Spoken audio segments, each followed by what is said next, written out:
And then we're going to land the plane on this one, because this was the other verse that it was like, oh my gosh, like I said, Regina's got to see this. This is the one where we've heard many times about the cornerstone that the builders rejected. To be able to see what this is. And I was super excited when I looked at this one. I was like, oh my gosh, are you kidding? First, right off the bat, very first thing, Antun. There's the Antun, where we were talking on Saturday about the giving of the Aleph Tav, so that you can build the flesh, so that you are now the words made flesh. This is awesome. So this is one of those verses out of the 209 that have Antun in it that said that it was rejected. So the first word is hen, which is this. And many times, you know, they've translated this in so many different ways that you usually don't have much left of what this word is. But this has a risen noon in it. So we know that this is talking about the spiritual path. So this revelation of the spiritual path, which is the seed of life, that'll give you a strong foundation, that will propagate heirs, is given so you can connect to Father. Very first word, letting you know. And then this is the word for stone. This is interesting too, because this is Kepha. So when they say, you know, upon this rock I will build my church, and the Catholic Church was basing their whole foundation on Peter. This also means hollow.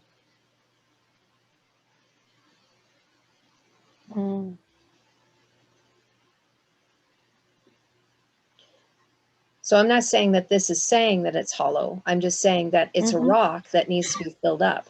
We don't want to be hollow, because we were just talking about before that we want to be a being of substance, right? The Aleph Yod Tav. Well, that's why this Aleph Yod Tav has now got a noon in the middle of it, because we don't want to be hollow. We want to be a being of substance, where now we are the Word made flesh, and that it's been given to us to be able to make our flesh, so we're not hollow.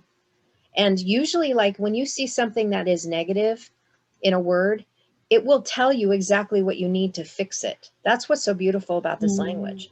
This is why everything can be turned positively, because the resolve is in the letters themselves. It's always in the letters themselves. It'll tell you what you need to do. So it is telling you that it's through filling your cup, your vessel, yoking and taming yourself, filling it up where you've been pierced, through the power that comes through the language.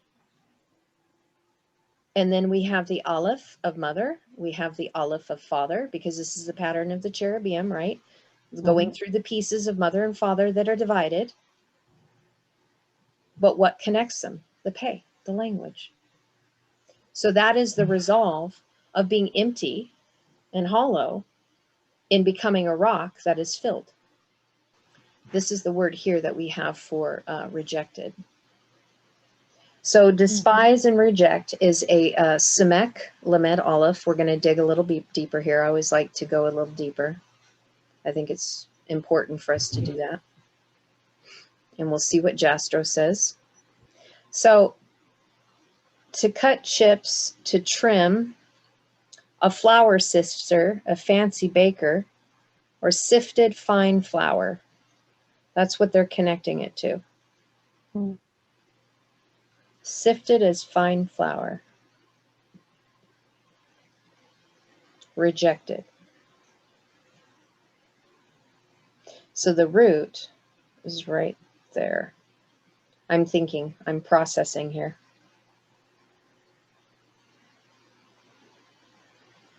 So despise and reject, the sifting process. Well, that would make sense, because how do you make flour? You got to be grinded up first. And That actually makes a lot of sense when I think about it and taking it into the agricultural side, because again, everything about the scriptures has stuff to do with the agriculture. And if you can't take it to that, you're going to miss a lot of the meaning on this, because the Hebrews, that's where they were. I mean, this was written to Hebrews. This wasn't written to Americans. This was written to Hebrews and their lifestyle, so that they would understand what's going on here. And I shut that down again because I wanted to see. So the root. All right, so it's an olive is supposed to be on there, and there is no olive on the back side. That it is. I mean, it's on the front, but it's not. It's not on the back side. So what did they reject? Well, they didn't want to be sifted. All right, so the door is coming to present the oneness to them, and the door is coming as having become one with the mother. And that always makes sense, because in order for you to be able to teach it, you have to come as a mother first. Because if they don't have the golden rule, they're not teachable, they don't know the language, you got to learn your ABCs, your Aleph, Bet, Gimels. So the door is going to come to try to bring that to you, so that you can be wed, so you can be supported, hedged in, propped up, have a signet ring of authority through the letters of light that are going to be teaching you and shepherding you. But they rejected it. So what are they rejecting? This is what I think is profound. So not only did they reject the first part, the door coming as one to present this to you, but they rejected the power that comes from the Father, the power of unconditional love, so that they could connect to the Father while they're in their fallen flesh. And this is what is determining why they rejected, because this is total beast ego here. Because beast ego is connected to the materialism path. So there's a good chance in what I'm seeing right here is the reason why this message is rejected when the door comes and tries to present this to you is because they're walking in the beast ego, in the material realm, in materialism. So they just flat out reject it. But they're rejecting the Father here. They're rejecting his power. It's like, wow. And his covenant. But what was given to them was this. And that makes sense, because the door came. Because this is really the wedding gift. This is what we need. So connecting this to our wedding garments. So when we make our wedding garments, we are making the words flesh. That's what our wedding garments are. It's not a... Yeah. We're making and fabricating ourselves and fashioning it into a gown. So this actually kind of makes a lot more sense in that parable about the ones that come and the one that is like separated out. Like, where's your wedding garments? How did you get in here? You don't have your wedding garments. Well, right. Now this makes sense, because your wedding garments, we're going to all look the same, right? But it's what happens to our flesh that changes the frequency. So the outside, so physically looking, that's why we're supposed to not judge man by the appearance, because it's on the inside. What happened to you on the inside?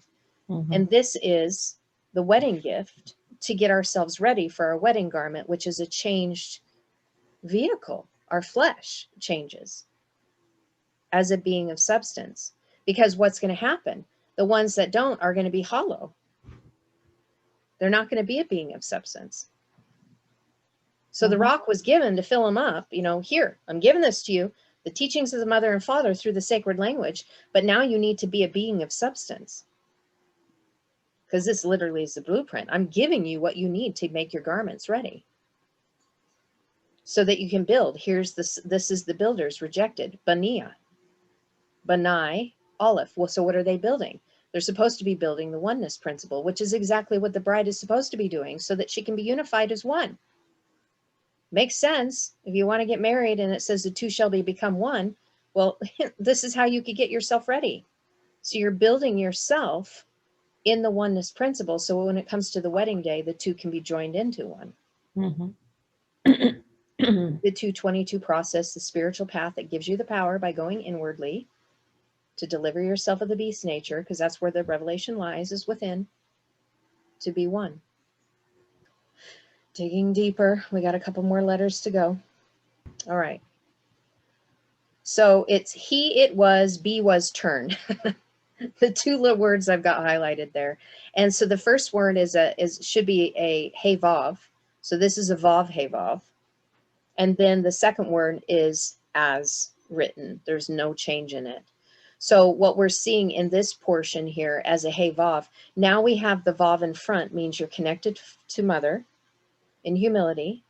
And then the vav on the suffix is connected to father in meekness. So this, another way of looking at it is mother reveals father. Humility reveals meekness. If you turn, hey vav aleph. And this is connected to Hayah. This is the New Testament form of the Hebrew Hayah, to be, to become, to be revealed, which is the foundational principle of Yod He Vav He. I mean, that's the root of Yod He Vav He. So this is morphed. Instead of being He Yod He or He Vav He, this is He Vav Aleph. So the revelation that connects you to becoming one. And this is also the word for gematria of a desire, and then hava as a breathing one. That's big. So yes, mother connects you to the revelation that then reveals father, the process of humility that reveals the meekness of the breathing ones that had desire, because the revelation is what connected them to the oneness principle. And this is all about spirit. This is why this is the spirit and not the letter of the law. This is the spirit of it. It's the law of one through the spirit. Love this. Now, this is the part that I really wanted to get to, and I can tell I'm wearing myself out. Breaking leaves today was just kicking behind in. I'm sitting on my behind too much doing these teachings. I got to move more. But this is why I was like, oh, I got to show Regina. Yeah. Right here. Awesome. I love this, love this. Head of the corner. So we've always heard it, the cornerstone that was rejected. Well, it's really the head of the corner. Love this. Look at this. This is Aramaic for the Hebrew word rosh. So in the beginning, Rashit, right? This is all connected there, but this has power on the inside. So the aleph and the yod in Aramaic go back and forth. It's like they manifest differently depending on where you're at. So if it's a yod, it'll be an aleph. It's an aleph, but it's a yod. Whereas like in the Old Testament, the yod would be a vav. The yod, the power to connect. Well, now in Aramaic, the overlay, because of what Yeshua did, is the power of oneness. Yod, power, aleph, oneness. So that's, I love this. So this is the head that has been given power. So this has to do with authority, top, leadership, first fruit of the highest, one who was once poor and destitute. But the thing is, because there isn't an aleph in there, Rosh literally means poor and destitute. Well, you are out of that now. You now have power. So you're not stuck in the poor and destitute place, because the letters of light came to instruct you, to raise you up, to give you the power within you, where you would be going through the consuming fire to cleanse out that beast nature that is the head over you, right? So this is the flipping of the principalities and powers by getting rid of the beast ego through the letters of light that are coming to raise you up. It's so beautiful. And this is the thrilling part. This is what they call the corner. Now, think of the corner on the altars, because the altar, it always said it had horns on the corner of the altar for the burning sacrifice. Well, that's what the sheen is. We're burning up our beast nature. We don't have any other sacrifices, no animal sacrifices. We're the animal sacrifice. It's called the beast ego. We're burning it up on the altar of our heart by allowing the consuming fires. So this, this means horn, but this also means to shoot forth rays of light. Wow. Wow. Mm. And so remember in Michelangelo's sculpture, we did the horns on Moses. It's Yes. this word. This is why they put horns on Moses. That is a representation of his shining face. He was shooting forth rays of light from where? His head. Right there. Light, letters of light that instruct your head so you can shoot forth rays of light, which is the authority that comes from the thousandfold Mashiach anointing. Because you're operating in unconditional love. This is where you say, I and my Father are one. And this is what they rejected. Right here. The power that they needed to get the covenant to make them of unconditional love to connect to the Father while they're in their fallen flesh. Because this one is the risen flesh. This is one that is now shining, shining light that has authority. Awesome. Wow. Wow, wow, wow.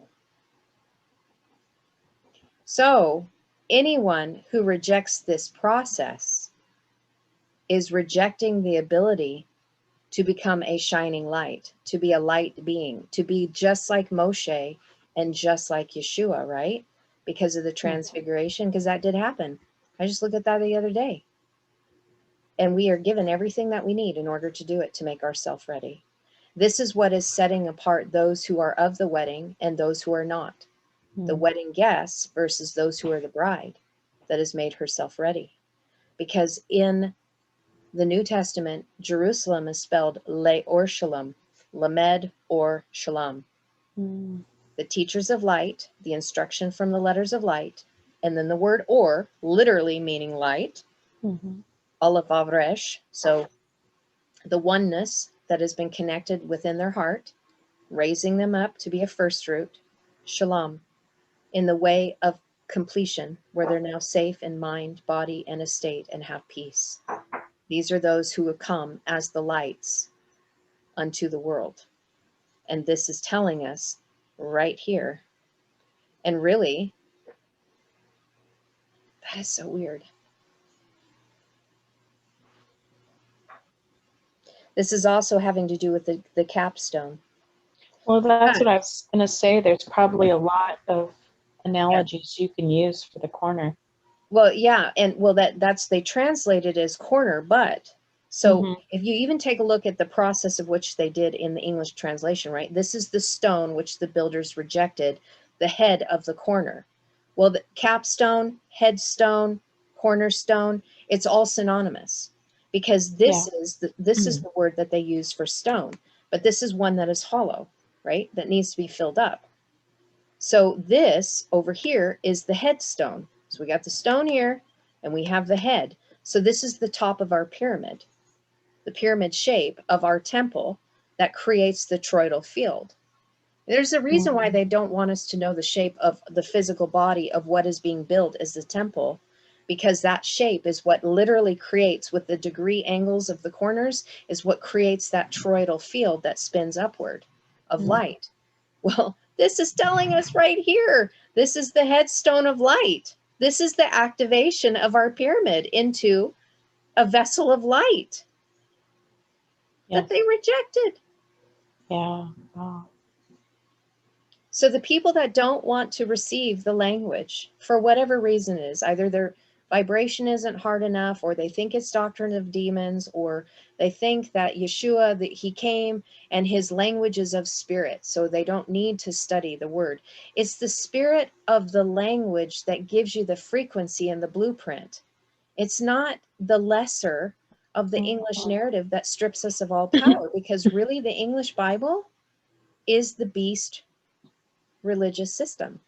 And that's really hard to grasp a hold of, because there are people that do find light. And I'm not saying you can't find light, because that's what I had for almost my entire life up until 4 years ago, right? You know, I'm almost 48. Right. So for 44 years of my life, I had the English Bible, and I found a lot of light, but it never transformed me into the likeness of Yeshua. I was never going to be on the path where I was going to be the Word made flesh. I was empty. I was hollow. I built myself on a hollow rock instead of the one that brings forth living water.